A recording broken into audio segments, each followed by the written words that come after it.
This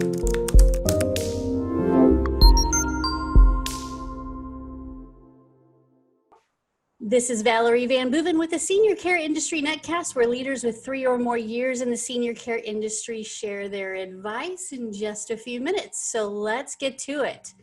In a few sentences, tell us who you are and what you do. I am so happy to be here. My name is Tina Ketchi Stearns. I worked in the hospice industry for 13 years, and the last 2.5 to 3 years I've been in the assisted living, memory care, senior living industry. And I educate medical professionals about hospice, how to have difficult conversations.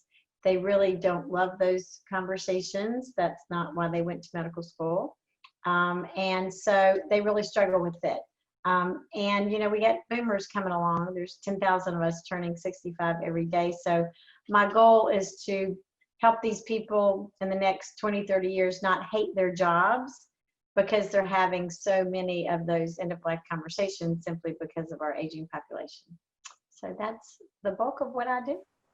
Well, that's okay. So let me see if I got this straight, because I love this. So you teach medical students and nurses, or just doctors?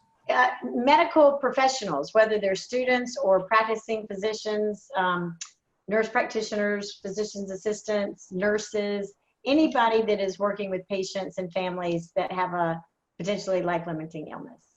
Oh my goodness. And it is such a hard conversation to have. And all of our hospice people are angels.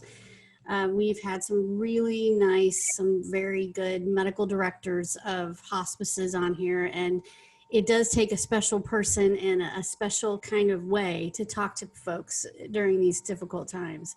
Yeah, So, I think they have a real calling for it. Now, I'm not clinical. I don't want anybody to get any misconceptions. I educate because there's just so many basics about hospice, what it is, what it's not, when it's time to call for a consult. People just don't know, whether it's the general population, the caregiver and their loved one, or the medical professionals. They just don't really know. So it's wonderful once they get it and they've had the training. Then it's like, whew, you know, they know it's time to refer on, and they know it's time to talk to the hospice specialists in their life. And and they're not as afraid of it. Yeah. Once they understand what it is and what it isn't. Yeah. And understanding how to talk about it, I think, is probably half the battle. How the words to use and what's okay to say, and, you know, how to say it is okay. And it's okay to be emotional about it with your patient who's been your patient for all these years, or whatever. I'm sure there's a million things I don't know about it, but that's exactly right. That's exactly right. As a nurse, I didn't work worked in critical care, so lots of death and, you know, happiness and sadness. But having not experienced hospice as a nurse, I can imagine. I understand completely how this is a very difficult conversation to have for anybody. Okay.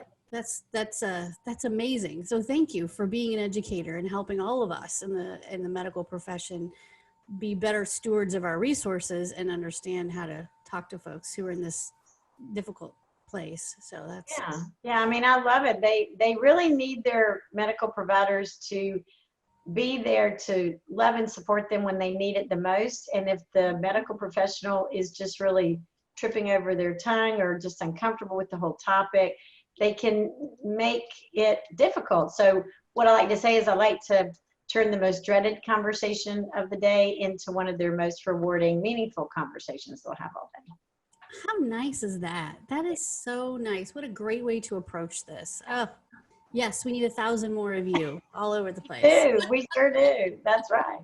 All right. Well, what is the best thing? Now, I usually ask, what is the best thing about serving seniors and their families? But I'm going to ask you, what's the best thing about serving these medical professionals and the families that come along with it? I just think the look of relief on their face once they've gone through the training and they understand that they don't have to feel like a failure if they couldn't cure the illness. They can do it in a way that the patient and family feel loved and supported. They don't feel like they dropped them like a rock. It's just the National Hospice Ribbon is on my wall. It says it's about how you live. And every hospice medical director will tell you, we're not helping people die. We're helping people live until they die. And that's a very perfect tagline for the National Hospice Ribbon, where most people think, well, that makes no sense. It's about how you live. Hospice is about death and dying. No, it's really about making the most and making memories and really embracing those last chapters of your loved one's life, so that you can, I like to say, I look at a good death and a bad death is, a bad death is when there are regrets, and a good death is when they're not regrets. And there are ways to have conversations with your loved one. Let's say you're the family members, ways to have conversations with their loved one that can really bring them closer together than they've ever been before, when they get comfortable with talking about what are your wishes, what do you want, what don't you want. And then when the medical professionals understand how to have these conversations, I'll give you one great example. Instead of saying there's nothing more we can do, what I'd like them to say is something like, I'd like to introduce an additional plan of care to help with this transition. So care doesn't stop. It's more care laid on top of all the other care you've been getting. Now we're going to lay on some additional care to help with this transition. Very nice. Very nice. And it is about how you live, because if you think about it, if you die suddenly in a car accident or have a heart attack and die, you were living your life until that moment it was over. So in the case of having a critical terminal illness or a long-term terminal illness, you just kind of know a little bit more about when that time might come. You don't know exactly, but you know it's coming. So it's about how you live up until that moment that it's over. I mean, it kind of makes sense to me that you want to be as comfortable and feel as loved and as embraced as you possibly can until that moment. And a lot of people have different views about how they want to live out the last chapters and months of their lives. Some people want lots of family and friends around. Some people want to travel. Some people just want to rock on the front porch. But it's important that once family members understand and accept the very sad reality that this person likely has 6 months or less to estimated end of life, that's what makes you eligible for hospice. Really two things: estimated prognosis of 6 months or less to end of life, and no longer seeking curative treatment. Yeah. So those two things together make you eligible for hospice. And when I said 6 months, I didn't say 6 days. I didn't say 6 weeks. That's right. Months. So the number one thing families say is they wish they'd called sooner. So if we only have a week or two to work with the patient and family, that's not a lot of time to make a lot of memories. But if we got months, then we can make some things happen. My mother, a month and a half before she died, said she wanted to go to the beach, drink tequila sunrise on the beach at sunset. We were able to do that because she was in hospice for 4 months. So there was time to make that memory, and we've got photos, and it's just really one of the most cherished memories I have with my mother is one of her last wishes, and she had hospice care long enough that, we could make that happen. Awesome. Yeah. I mean, that's right. So don't wait until it's really late in the game. Start a little sooner than later, because those hospice benefits can be extended. Let's say you didn't pass away in 6 months. I mean, you can still continue with hospice if with doctor's orders, and obviously the things are reassessed a little bit and all that. So and that's really pretty common, because if hospice is doing its job, they're managing your pain and symptoms. That's their specialty, is pain and symptom management. So if they're doing their job, you probably will, or many times, they will live past that 6 months, which is great. So then we're at the 6 months, they're still with us. And so the doctor then has to determine, do I still feel like we're in a 6 month window to end of life? And if they do, then hospice just rolls forward. On the flip side of that, sometimes people perk up so much, the doctor can't say, I can't really say it's 6 months or less. So they're discharged and they go live their life. And when they need hospice down the road, they'll be there. Yeah, my dad is a perfect example of that. He has dementia, and there was a point in time where we thought, just because of his symptomology, this is it. He's on hospice, and hospice was amazing.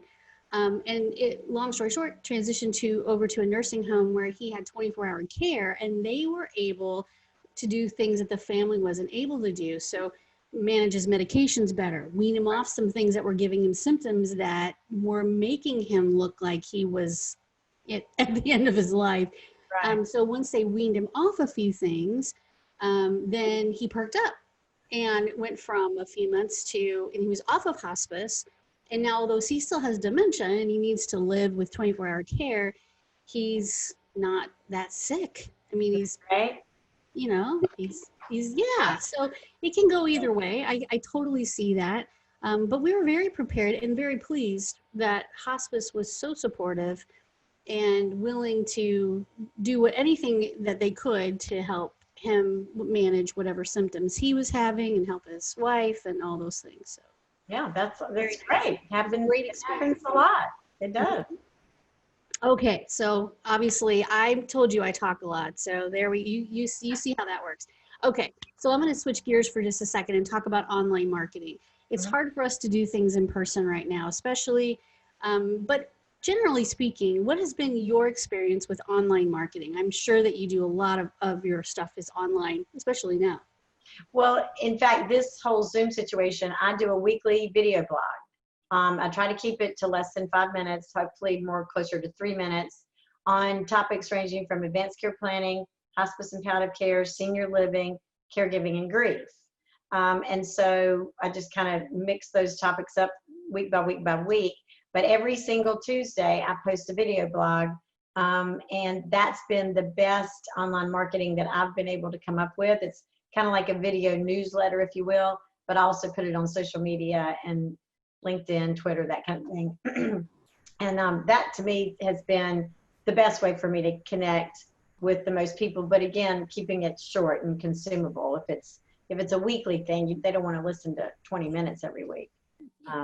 So I found that to be really, really helpful and successful. I understand, and you're right. And yeah, we try to keep these fairly short. Now, I always say 9 minutes, but we're going to stop saying 9 minutes. But still, we try to keep it like 15 minutes and under. Right. Makes a good podcast Yeah. length and video. It's watchable, and so yeah, I totally get it. I think small bites are what people need. Yep. And I believe that's a great way to get the word out to people and to continue to be in front of them. Yeah, absolutely. All right. I would imagine in your career and in your life, there have been other organizations, you just mentioned one earlier, or other people who've really done a great job or meant a lot to you. Who would you like to give a shout out to? Oh my goodness. So we have a lot of veterans. Of course, the World War II veterans are far and few between anymore, but there is a woman named Deborah Grassman who has cared for 10,000 dying veterans. She is pretty much the guru of caring for veterans at the end of their life. So I would love for your listeners to Google her, Deborah Grassman. Her company now is called Soul Injury. So she has broadened her reach to not only veterans, but really anybody that's had some sort of soul injury.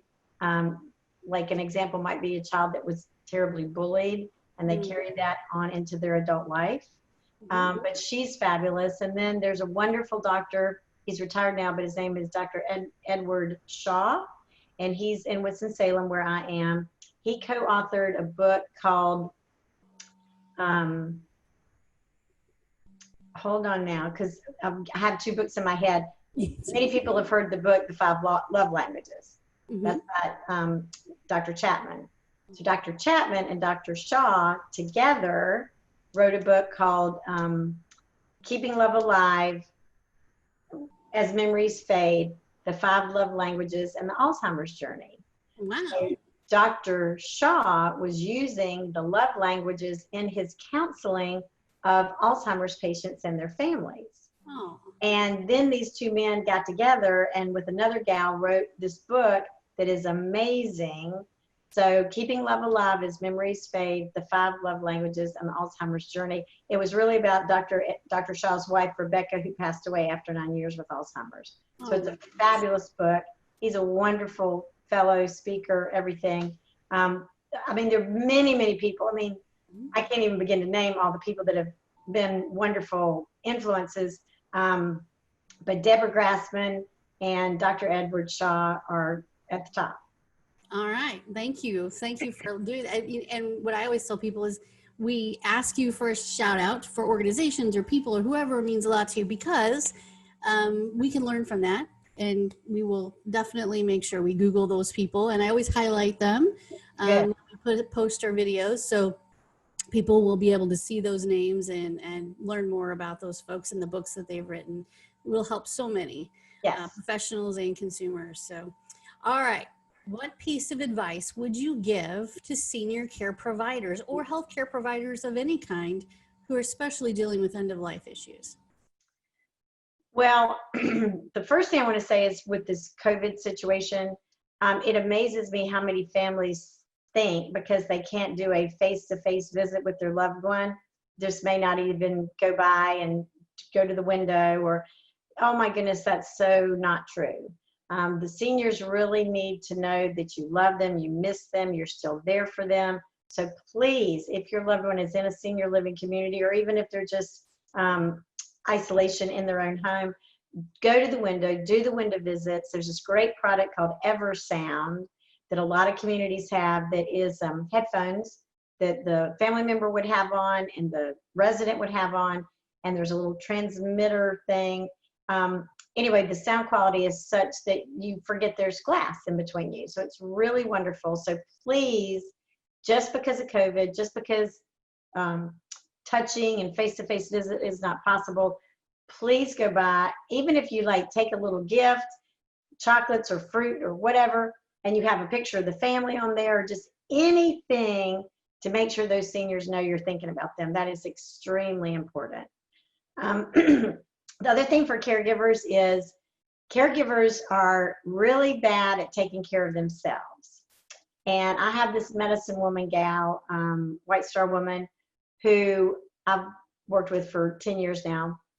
And the year 2010 was a year of true generosity. And what that means is, yes, it's important to give. We all know it's important to give, but it's equally important to receive. So my point is if you've ever offered to do something for someone and they said, no, I'm good, it's okay, it hurts your heart just a little bit because they said no. Well, White Star Woman would say they're being stingy because they're not letting you serve them. So when a caregiver is approached by hospice or a neighbor who wants to bring them dinner or whatever, that caregiver needs to learn to say yes. If somebody is offering help and assistance in any way, learn to say yes, thank you, that would be great. Because if you say no, you're being stingy and you are robbing them of the joy of serving you. Plus, you probably need the help. You probably really, exactly. So, true generosity, it's important to give, but it's equally important to receive. So let those people that are trying to help you help you. Nice. Very nice. Yes. Let folks help you. That is so hard. I know. It is. But you'll get better at it. The more you practice saying yes, you'll get better at it. Yeah. And you know what? Just if you think about it from your own perspective, I wouldn't offer to help somebody if I didn't mean it. Right. If I didn't truly mean that I will absolutely help you. I would never offer if I didn't think I could follow through with that. So if whoever's offering you help, they're saying that because they really do mean they will help you. They're not just throwing it out there. They really do want to help. So that's right. That's right. Yeah, let them do it. All right. Good advice. All right. Last question. Supposed to be my fun one. When you have a win in life, or it can be anything. A win is knowing that today you helped a family, or knowing today you helped a healthcare professional turn that light bulb on and feel better about those conversations, or there's a graduation or a new baby in the family or a wedding. When you have a win in life, how do you like to celebrate? This was the easiest question you gave me. So I'm a front porch freak. I have a house with a front porch on it. And so I'm in my porch swing with a cocktail, listening to Louis Armstrong singing It's a Wonderful World. Oh, that is nice. My perfect way to celebrate anything. Very nice. Yes. And we have had, I think that sounds wonderful. We have a nice front porch too, and I need to spend a little more time on it. but we have had some great responses all over the map. But I always love it when somebody throws in a little cocktail, a little Okay. bourbon. We've had vodka martini. We've had our hospice doctor that we love so much pulled out a bottle of tequila. I saw that. I saw that video. Yes, In Dr. fact, my preferred cocktail for, I don't know, 2-3 years now was vodka cranberry club soda, but now I'm doing tequila on the rocks with a splash of club soda. So I'm with him on the tequila. Yeah, he just a little shot of that and makes his day. I was like, well, that is perfect coming from And you. I can't do shots. I'm like, I got on on it. I can't do shots, but yeah. that's kind of my jam right now. That sounds good though. All Yeah. right. Well, thank you so much. You did an amazing job. Thank you for all of your wisdom and insight. And I hope lots and lots of healthcare professionals see this and go to your website. We'll make sure all of that's available to them so that they can get more education and learn how to have these hard conversations. They don't have to be that hard, I don't think. So I really would love that. They need it so badly. And again, my greatest joy, and I'm batting 1,000. It happens every single time. The way they come into it, and at the end of the training, and it's only an hour, it's just the look on their face is just lighter, and they're smiling, and they just feel relief because they get it. They get it. So that would be wonderful.